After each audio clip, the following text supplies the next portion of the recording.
Assalamualaikum warahmatullahi wabarakatuh. Ya, selamat malam teman-teman. Pada kesempatan kali ini saya akan menepati janji saya ya. Sebenarnya saya cuma update status untuk iseng-iseng aja ya. Itu di status yang teman-teman sudah lihat sebelumnya ya. Itu ada sebuah apa namanya ya?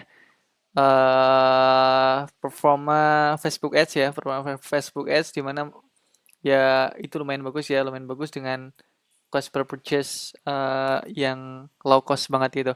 Nah, apa sih maksud dari itu dan manfaatnya ya? Dengan cost per purchase gitu untuk target market US atau luar negeri itu sangat-sangat murah sekali ya, teman-teman. Dan performa Facebook Ads seperti itu istilahnya tidak tidak langsung eh bisa semuanya gitu. Istilahnya tidak tidak ujuk-ujuk ada gitu, tidak ujuk-ujuk bisa dan seterusnya. Karena ini membutuhkan proses-proses yang uh, kita rancang sedemikian rupa ya. Nah, ketika kita berbicara tentang toko online ya, kaitannya dengan Facebook Ads ya, pasti teman-teman tidak ingin toko online-nya ketika misalkan kita ingin drive traffic customer ya, calon customer ke toko online kita, pasti teman-teman ingin sekali memanfaatkan traffic-traffic yang didapat dari Facebook Ads ya, yang masuk ke toko online kita itu tidak sia-sia ya. Ada banyak hal yang teman-teman bisa lakukan ya, yang akan disinggung pada kesempatan kali ini adalah satu hal tentang remarketing ya. Jadi kita memarketingkan produk kita kembali ke user. Tapi kali ini berbeda dengan remarketing yang mungkin teman-teman sudah pernah lakukan, teman-teman sudah pernah praktekkan ya atau jalankan. Karena apa? Karena konsep remarketing ini adalah sangat spesifik dan user juga suka dengan hal ini. Nah, kita akan membahas tentang produk katalog ads ya. Apa itu produk katalog ads? Jadi produk katalog ads adalah proses kita menampilkan produk-produk yang mana sebelumnya produk-produk tersebut pernah dikunjungi oleh user ya, pernah dikunjungi oleh user. Baik itu user melakukan aktivitas ya, misalkan dia di apa namanya? Di online store kita dia melakukan proses view konten ya, view konten. Kemudian dia melakukan proses add to cart ya, tapi dia not purchase ya, tapi dia not purchase. Nah, artinya apa? Artinya dia sudah melihat produk A, dia sudah add to cart produk A, tapi dia tidak membelinya, kayak gitu ya. Nah, dan kita bisa men-setting ini berdasarkan durasi waktu, misalkan sekian hari, misalkan anggap aja 7 hari lah atau 10 hari lah gitu ya. Nah, kayak gitu. Jadi, apa sih perbedaannya dengan retargeting pada umumnya? Retargeting pada umumnya itu biasa-biasa saja. Letaknya di mana biasa-biasa saja? Kita harus membuat iklan sejumlah produk yang ingin kita tawarkan. Misalkan, wah kita punya produk A dan B, makanya kita harus membuat iklan tampilan produk A untuk menarget orang-orang yang berkunjung ke produk A. Untuk produk B kita harus membuat iklan dengan ads copy dan image produk B dan menargetkan ke orang-orang yang mengunjungi produk B. Dan itu akan sangat-sangat menguras waktu, ya, ribet sekali ketika misalkan kita mempunyai banyak produk.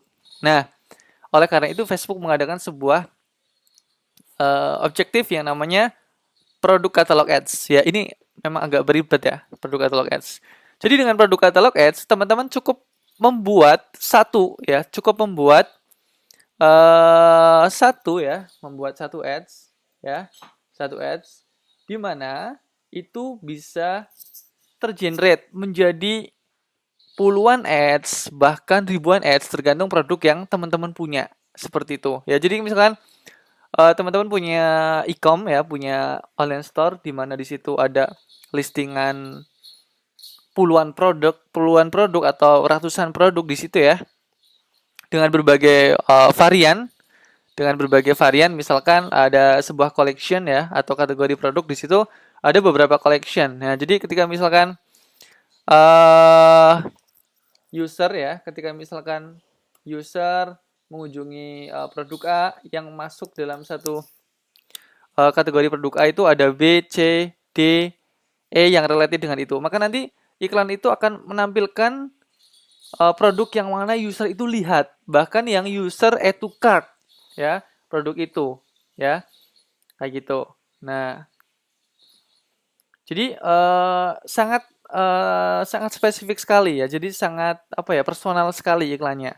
Ya tidak seperti retargeting seperti biasa. Dan ini kita cukup membuat satu ads ya, di mana itu bisa tergenerate beberapa produk. Nanti kita akan mempraktekkan lebih rinci lagi. Nah, produk katalog ads itu diadakan oleh Facebook untuk teman-teman yang mempunyai e-com ya, online store, mempunyai online store, di mana persyaratannya adalah bahasa ya, bahasa istilahnya itu engine, bahasa bahasa programming online store-nya itu harus disamakan dengan sistem dari Facebook. Misalkan biasanya di toko online kita Facebook untuk membaca sebuah harga dari sebuah produk, membaca deskripsi dari sebuah produk, membaca judul dari sebuah produk itu dia harus mempunyai sebuah apa ya, mempunyai sebuah eh, pengenalan seperti itu ya. Makanya di sini ada yang namanya produk katalog ya. Untuk membuat produk katalog ads, kita harus membuat produk katalog ya. Kalau teman-teman bingung produk katalog, silakan cari sendiri di blog saya di Fanspage ID. Ada petunjuknya untuk membuat produk katalog. Oke, nah produk katalog itu berfungsi untuk menyamakan persepsi itu, menyamakan persepsi antara uh, Facebook dan online store kita. Ya, Facebook menganggap di online store kita harganya sekian. Facebook menganggap judul produk A itu apa. Facebook menganggap description produk A itu apa. Seperti itu ya. Facebook menganggap collection dari produk A itu apa. Seperti itu. Nah, tidak semua online store itu bisa dibaca oleh produk katalog itu. Makanya ada yang namanya product feed ya. Product feed. Jadi kalau kita mempunyai website biasanya website kita ada yang namanya RSS feed. Ya fungsinya adalah untuk mengenerate konten-konten yang ada di blog kita. Tapi di online store itu namanya product feed. Jadi untuk mengenerate bahasa-bahasa produk-produk yang ada di online store kita. Ya makanya kalau misalkan teman-teman yang mempunyai WordPress ya, atau kalau misalkan di Shopify ya itu ada apps-apps untuk mengenerate produk feed itu ya, di WooCommerce dan lain-lain itu ada produk feed yang mana produk feed itu nanti ya uh, kita masukkan di produk katalog supaya Facebook bisa membaca online store kita. Makanya perlu produk feed seperti itu ya. Oke. Nah, setelah kita menyiapkan produk katalog ya, kemudian produk feed ya, berikutnya adalah kita langsung men-setup produk katalog ads itu. Nah, sewaktu kita men-setup produk katalog,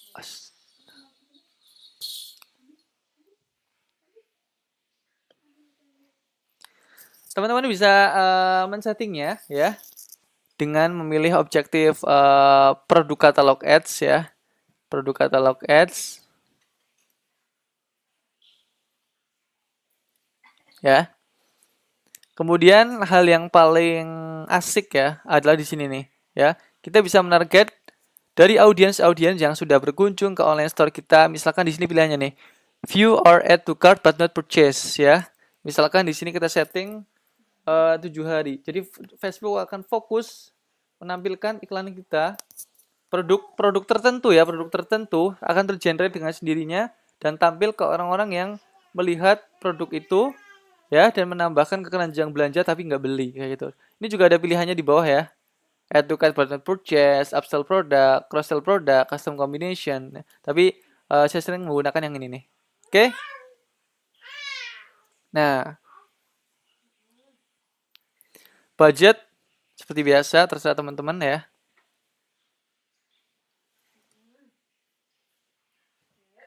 Nah, biasanya saya pilih ini nih, optimization delivery-nya saya pilih yang conversion event purchase ya.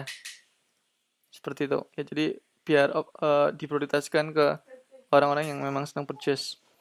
Nah, kita bisa menggunakan format ya. Nah, di sini ada dua format produk katalog ads itu ya. Ada yang single image, artinya misalkan produk A dikunjungi oleh user X, maka user X hanya akan melihat iklan produk A. Tapi kalau carousel ya atau image slider kayak gitu, nanti yang produk yang pernah dikunjungi itu ada di gambar yang pertama ya. Sedangkan gambar-gambar berikutnya itu adalah gambar-gambar yang ada di dalam satu kategori atau satu collection ya. Satu collection seperti itu ya. Nah, dengan begitu ya, user itu apa namanya? eh akan sangat apa ya? Akan sangat dimanjakan seperti itu. Karena memang kita kan nggak tahu ya, misalkan katakanlah fitur kita kan sangat banyak ya, dan produk yang dilihat itu beragam, dan kita nggak mungkin membuat iklan itu satu persatu ya.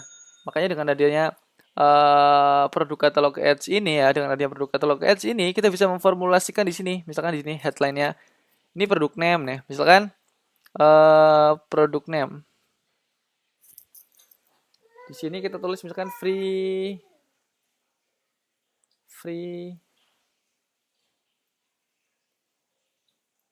shipping. Free shipping produk name. Jadi kalau produk name kayak gini nanti kan mengenerate nama produk itu dengan sendirinya. Nah, ini produk current price, harganya berapa? Misalkan di sini only. Nah, kayak gini ya. Jadi nanti only $20 misalkan ya. Free shipping apa necklace, free shipping apa hoodie kayak gitu ya. Misalkan gitu ya. Tambah call to action. Shop now misalkan ya.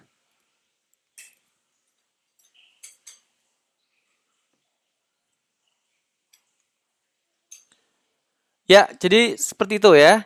Jadi bisa mengenerate dengan sendirinya ya. Jadi bisa mengenerate dengan sendirinya iklan itu ya. Dan ini akan sangat-sangat bermanfaat ketika misalkan kita kombinasikan dengan copywriting produk katalog ads itu, misalkan kayak gini. Kalau misalkan saya biasanya dalam bahasa Inggris ya, misalkan not seeing you for a while ya.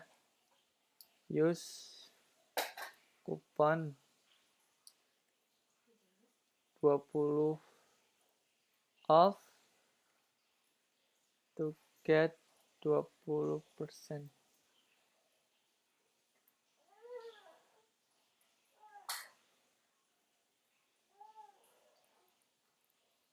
Nah, jadi misalkan gini, not seeing you for a while. Wah, udah lama nih nggak ngeliat kamu gitu kan. Jadi kan user tuh, oh kok tahu gitu. Dan ketika dulu dia pernah ngeliat-liat, bahkan dia tukar, kemudian kita kasih katakanlah kupon kode tertentu ya. Katakanlah kita kupon kode tertentu, maka conversion rate-nya itu naik ya. Conversion rate-nya insya Allah naik lah. Insya Allah naik dengan kode kupon ini ya.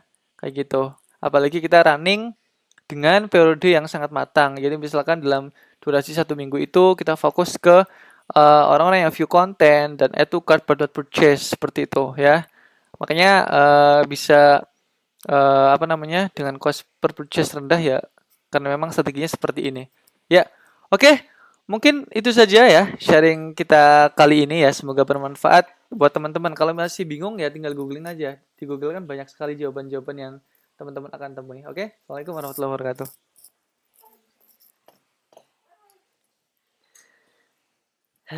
Alhamdulillah.